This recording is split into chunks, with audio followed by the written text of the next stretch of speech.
Good evening बच्चों। आज मैं आपको पिछला टॉपिक कंटिन्यू करते हुए आगे पढ़ाऊँगी, तो प्लीज़ ध्यान से सुनेंगे आप सभी, ठीक है। हमने पहले पढ़ा था नाउन। नाउन के हमने दो पार्ट्स देखे थे, concrete noun, abstract noun. Concrete noun के हमने 4 पार्ट देखे थे, proper noun, common noun, collective noun, material noun. Abstract noun के भी 4 पार्ट हैं, क्वालिटेटिव, स्टेट, एक्शन और फीलिंग।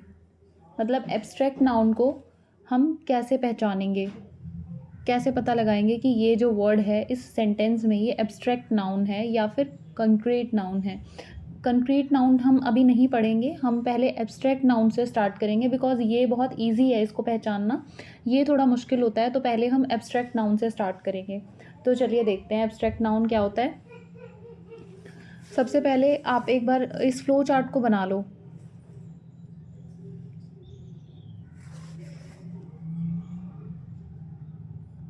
नाउन,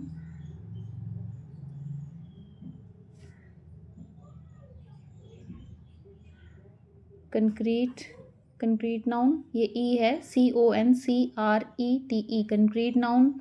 कंक्रीट नाउन के पार्ट लिखो और ये है एब्स्ट्रैक्ट नाउन,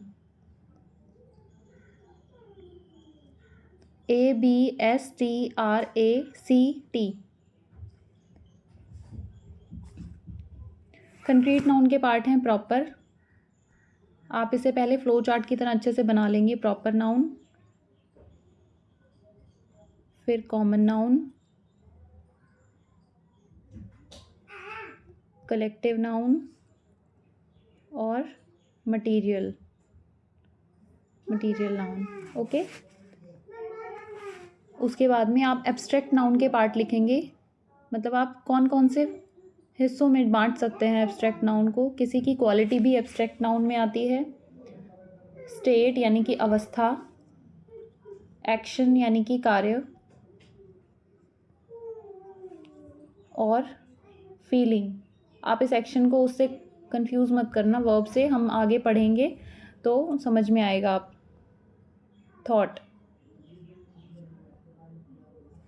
ये आप इसको अच्छे से बना लें,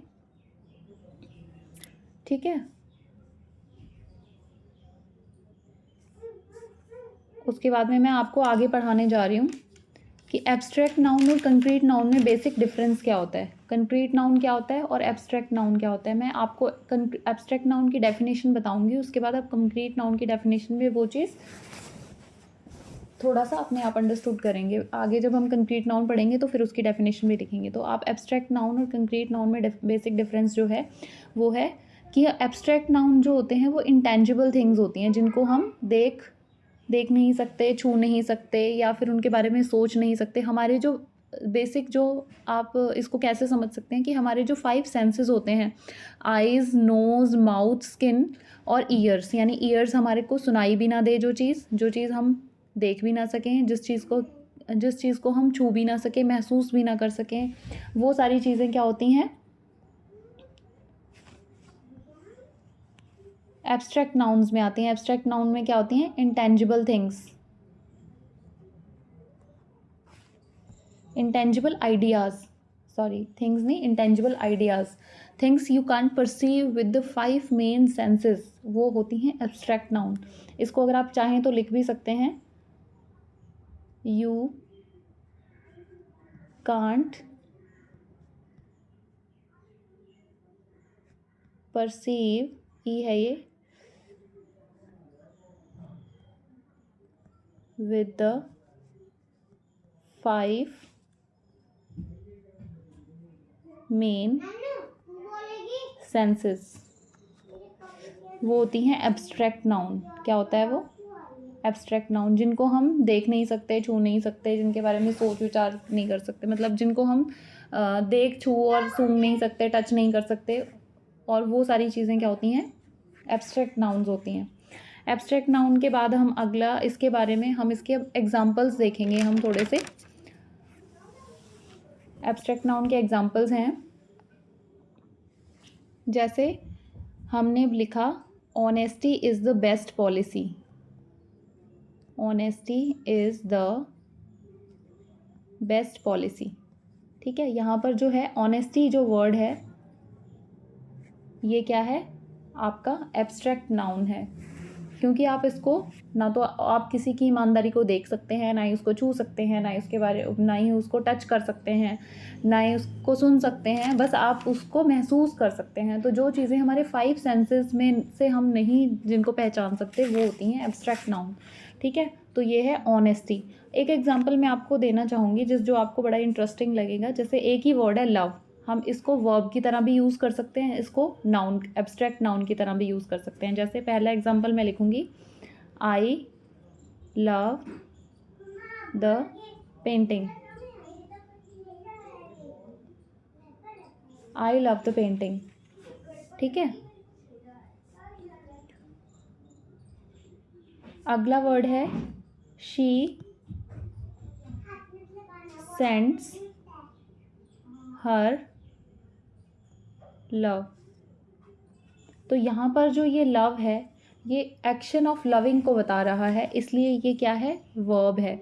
और वैसे भी सब्जेक्ट के जस्ट बाद आ रहा है तो आप उसको वैसे भी पहचान सकते हैं कि सब्जेक्ट के बाद जो जैसे ही सब्जेक्ट के जस्ट बाद जो वर्ड आता है वो होता है वर्ब। ठीक है, सब्जेक्ट वर्ब और ऑब्जेक्ट, हमारा सेंटेंस पैटर्न ये होता है ना, बेसिक सेंटेंस पैटर्न जो होता है वो सब्जेक्ट वर्ब और ऑब्जेक्ट होता है। सब्जेक्ट के जस्ट बाद आया है तो ये लव वर्ड है और ये क्या है, वर्ब है, ना कि ये ऑब्जेक्ट है। यहाँ पर जो होता है, देखो मैंने आपको बताया है सब्जेक्ट वर्ब और ऑब्जेक्ट ये होता है बेसिक सेंटेंस पैटर्न। जो पहले आएगा वो सब्जेक्ट है, जो बीच में आएगा वो वर्ब है, जो लास्ट में आएगा वो ऑब्जेक्ट है। अब ऑब्जेक्ट जो होता है वो या तो नाउन होते हैं या प्रोनाउन होते हैं। ठीक है, तो यहाँ पर हमारा शी सेंड्स हर लव, यहाँ पर जो है ऑब्जेक्ट है ये love, as a object use हुआ है कि उसने अपना प्यार भेजा है, मतलब एज अ वस्तु उसको हम कंसीडर कर रहे हैं कि उसने अपना प्यार भेजा है हमें। ठीक है, उसने हमें अपना प्यार भेजा है, शी सेंड्स हर लव। तो यहाँ पर ये एज अ ऑब्जेक्ट यूज़ हो रहा है, तो ये क्या है, नाउन है। और कौन सा नाउन है, एब्स्ट्रैक्ट नाउन है, एब्स्ट्रैक्ट नाउन है। आई होप आपको समझ में आया होगा अच्छे से।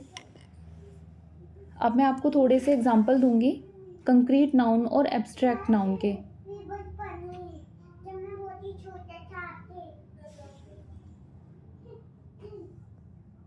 Next week comma we are going to Jaipur. Jaipur का जे बड़ा है, ध्यान रखना, क्योंकि ये प्लेस का नेम है। ठीक है, अब अच्छा आप इससे भी पहचान सकते हैं कि किसी भी सेंटेंस में जब बीच में, क्योंकि जब सेंटेंस स्टार्ट होता है तो पहले आप कैपिटल लेटर लिखते हैं, अब बीच में कहीं भी कैपिटल लेटर नहीं है, सिर्फ जयपुर का कैपिटल लेटर है। ठीक है, तो ये कैपिटल लेटर है तो आप इससे पहचान जाएंगे कि किसी स्थान का नाम है। तो आपको पता है किसी वस्तु, व्यक्ति, स्थान आदि के नाम को हम क्या कहते हैं, संज्ञा कहते हैं। और संज्ञा क्या होता है, नाउन होता है, name of person, place and thing. तो ये क्या है, प्लेस का नेम है, नेम ऑफ प्लेस है ये। तो आप इससे भी पहचान सकते हैं कि ये जे कैपिटल है तो ये हो सकता है नाउन हो।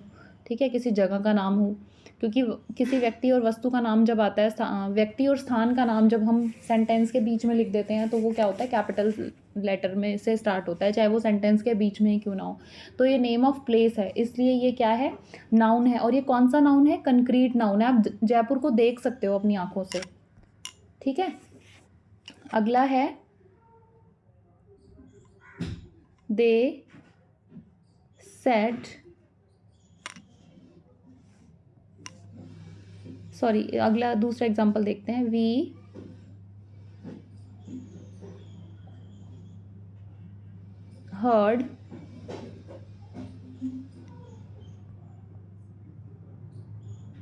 Heard shouting from the next door. यहाँ पर क्या है, शाउटिंग जो है कंक्रीट नाउन है। आप ऐसे बोलोगे कि हम देख तो सकते ही नहीं, छू तो सकते ही नहीं, बट सुन तो सकते हो। तो शाउटिंग क्या है, एब्स्ट्रैक्ट नाउन नहीं है, कंक्रीट नाउन है। शाउटिंग क्या है, कंक्रीट नाउन। ठीक है, हमें नेक्स्ट डोर से किस चीज़ की आवाज़ आ रही है, चिल्लाने की आवाज़ आ रही है, तो हम सुन सकते हैं अपने कानों से किसको, शाउटिंग को। तो हमारे 5 सेंसेस से हम जिस चीज़ को जो हमारे 5 सेंसेस से हमें पता चल जाए वो चीज़ क्या है, कंक्रीट नाउन होगी वो चीज़। उसके बाद में है her blindness didn't stop her from being successful. Her blindness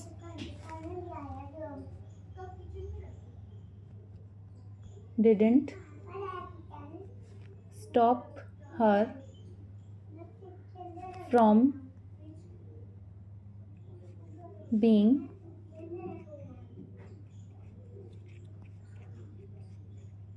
successful. यहाँ पे जो है ब्लाइंडनेस, ये वर्ड क्या है, एब्स्ट्रैक्ट नाउन है। आप उसके अंधकार को देख नहीं सकते, जो मैं खुद महसूस कर सकती हूँ, सामने वाला नहीं देख सकता कि मुझे दिखाई दे रहा है नहीं दे रहा है, इसलिए ये क्या है, एब्स्ट्रैक्ट नाउन है।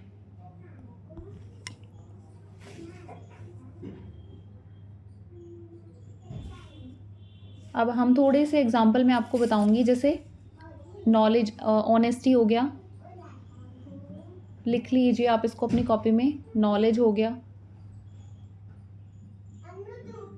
अगला हो गया एंगर,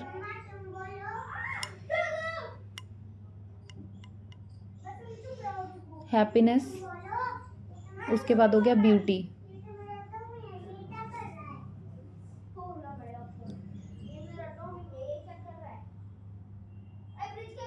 ब्यूटी 1 2 3 4 5 वर्ड्स दिए हैं, आप इस पे सेंटेंस बनाइए और खुद ही चेक कीजिए कि क्या आप सही से सेंटेंस बना पा रहे हैं इन वर्ड्स को यूज़ करके, और ये मुझे ये भी बताना है आपको कि कौन से नाउन्स हैं। ठीक है, this is your homework for tomorrow. Okay, good bye, have a nice day, thank you so much.